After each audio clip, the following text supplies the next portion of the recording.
Okay, so joining us today is Liza Estlund Olson, the acting director of Michigan's Unemployment Insurance Agency. So Lisa, I know you're extremely busy, so thank you so much for joining us for these questions. Glad to be here.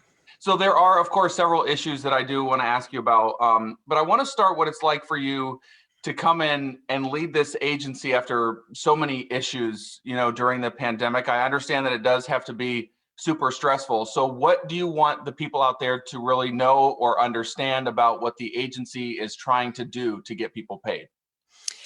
Well, as people know, the sheer volume has been magnified. When we had 50,000 claims in all of 2019, and we've had 4.3 million claims since March of 2020. So 1 year, we've had 4.3 million claims, and we've paid over 2.3 million claimants. So that's just a huge volume for an agency that, for everything we do in terms of the employer side and the claimant side, we only had 650 people. And so now we have almost 3,000 people, and we're able to, keep moving forward. That doesn't mean that we have all of the work done, but we are significantly closer to paying almost everybody who has a claim in the system. I know you've had this position in the past, so I've talked to a couple people in the UIA, and I'm thinking, who in their right mind would want to do this again? And so talk to me about why you decided to take over this again and try and right the ship, so to speak. Well, when the governor asks, you don't say no.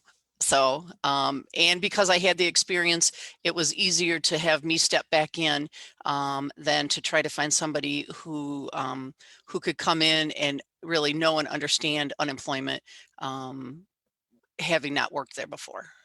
So I do remember the former director, Steve Gray, telling a lot of people that they may qualify for benefits who may not possibly qualify for benefits. And I know that some of these videos are still out there on YouTube, including grandparents who might have watched their grandkids or others who babysat here and there under the table, getting some cash here and there. So at the beginning of the pandemic, people didn't really have to send in much proof, usually just their word. So if they're still waiting for money or possibly fall into that category and they didn't keep track of their earnings, are they qualified? What proof do they have to send in now that they didn't have to Well, before? from the beginning of the pandemic to now, the rules have changed. You have to show attachment to the workforce. You have to provide identity verification.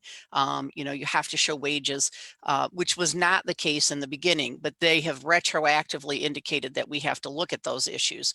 And so that has slowed things down, because in the beginning it was, anybody can apply for unemployment.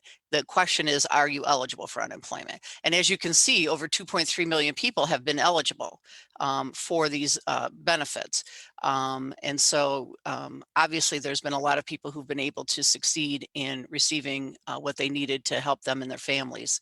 But we still have people who have much more complex cases that, we are plowing through. So I'm not sure if this is the agency's fault or if it's the federal government's fault, but like if people are emailing us now saying that I was told to apply, I was told I could possibly qualify, and that's potentially slowing everything down. I mean, like, what can these people do now if they were told and they've been off work or they hadn't worked? Or, I mean, what's the recourse for them now? Well, if they have a claim in, we will have reviewed it, and we'll make a determination on whether or not they are eligible.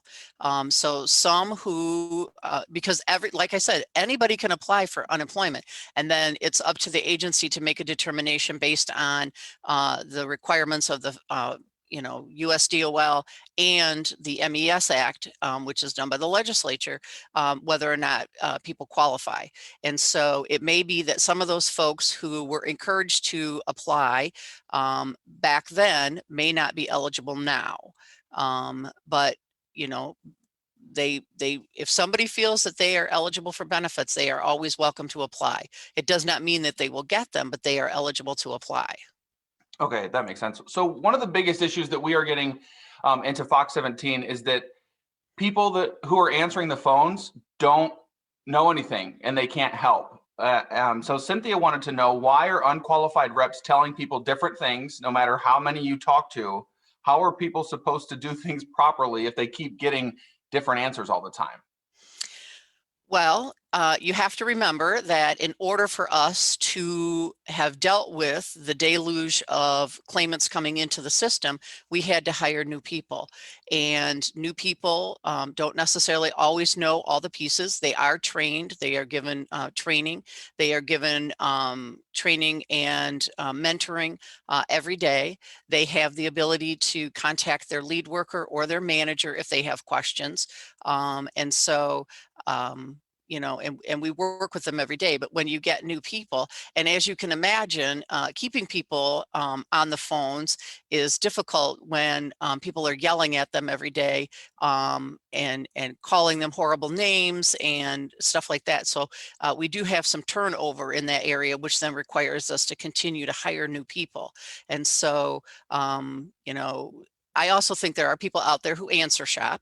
And so they didn't like the answer they were given the first time. So they call back and try to get somebody to tell them a different answer. But in general, we have a lot of new people on the phones, and we are working with them as hard as we can to make sure that they are giving out accurate information. But I guess I would rather have somebody say, I don't know the answer to your question, than to give them bad information. So. Can you tell me if you've heard anything from your workers? Because I've also heard this, and I heard this from the start of the pandemic, that there are workers, even if there are laid off workers who may not understand this, but there are workers within the UIA who are honestly trying to help and really want people to get paid if they're eligible to get paid. So talking about some of the workforce there, and I know that there have been, you know, lead workers and managers who've been there for some time, and they're really trying to get people paid. And sometimes even when they pay people $10,000, $20,000, I've heard that they cry on the line with those people because they understand what it's like. Correct. I mean, the people who work for unemployment, I mean, our our motto is, if a claimant is eligible for benefits, then we pay them their benefits. And so first and foremost, regardless of what people think, is our staff is very much focused on paying people what is owed to them if they're eligible. And so we take that to heart. We take it to heart every day. We have people, we are requiring mandatory overtime of all of our staff to get through this workload. And, you know, they work it. They work more than the required mandatory time because they want to get just one more case done. So, you know, our folks are truly invested, or they wouldn't have managed to get 2.3 million people paid already. Can you tell me, speaking of some of those claims, I'm just curious if there's something wrong with the UIA system that people are not being told, to where these claimants would be asked to submit their ID documents for verification over and over again. I'm not talking about blurry pictures or things that you can't read, but genuine IDs that are legible. Some people tell me they've sent them over and over, they've mailed them over and over, they've faxed them over and over, and yet they're told to send them again. Why is that happening? I would have to check into that. I mean, I don't know why would we be requiring, my understanding is we're only supposed to be asking if we look at it and we can tell that it is not legible. So I would have to check into that. Okay, and speaking of IDs and social security information, we've of course already reported on, the internal fraud, some workers stealing money or have been looked at for stealing money. How safe do you think it is for people to be submitting their sensitive documents, their IDs, their social security cards online, and then having some random, sometimes temporary workers opening them up on their computers at home? Everybody who works for us has had a background check. Everybody who works for us signs a confidentiality agreement indicating that they will keep the information that they receive confidential. Because of the pandemic, people need to work from home. People hear dogs barking in the background, kids, in the background and stuff like that. But our workers know and understand that we have access to people's most personal information. There's never been a data breach for the state of Michigan's information. And, so there's not a problem with people being able to upload their information into our secure system. Speaking of sending things in, we all know that not everybody has access to the internet or fax machines, and they have been mailing things in. What is the current situation with the mail that's been coming in at the post office boxes? Are people opening that? And if so, what's the timeline to get that into the system? Yep, we do actually have people who open that mail every day, and we are current with the information that is coming in. So as we get it every day, it gets opened, it gets uploaded into our system, and it becomes available to work. Okay, according to some of your latest numbers that you gave to lawmakers a couple of weeks ago, you said that there are thousands of people who haven't been paid, thousands of others who are still waiting on a determination. So people have reached out to me on Facebook asking, is the state collecting interest on their money in the trust fund account or any other funds that have been sent to Michigan by the federal government while they wait? The money we receive is federal dollars, and so it goes into our trust fund, and as we pay it out, you know, we use it. If it's sitting in our system, you know, there's interest accruing, but I have to tell you, we're not holding on to money to get some interest. We pay as soon as a claimant is eligible, and we've made a determination that they're eligible. So it has nothing to do with that. You know, we have plenty of money to pay everybody who is eligible to be paid. Okay, that was one of the big questions that somebody was reaching out to me on. Another big issue when people call is that they tell me that they want their issue resolved. And I think somebody within the UIA, well, a couple of people have also told me they think that maybe it's the agency's wrong approach with this, that they don't just want to talk to somebody, they want their issue resolved so they don't have to call back. So I guess, I know you said all these workers go through training. What training needs to be done so that these people can look at their claim one time, hopefully, so that they don't have to keep calling back and trying to get something answered again?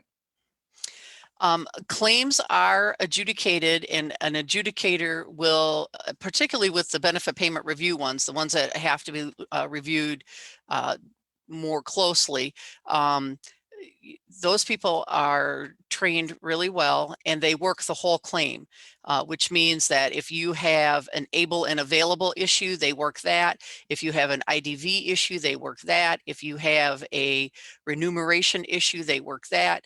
All of which require different things from, you know, folks. And so they will have contacted them to ask for that information. And when that information is returned, they then work that claim. Okay, and speaking of the ability to work thing, I've talked with so many businesses who have jobs out there. Nobody's applying for them. And if there are hundreds of thousands of jobs out there and people who are still out of work, when will the state be lifting the seeking work waiver? That will be coming probably shortly.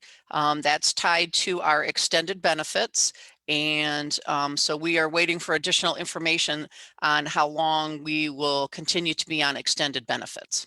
Okay, and what would that mean for people if they, because I know the extended benefits do end in September, so would that mean that the seeking work waiver would probably come long before that, or ending it?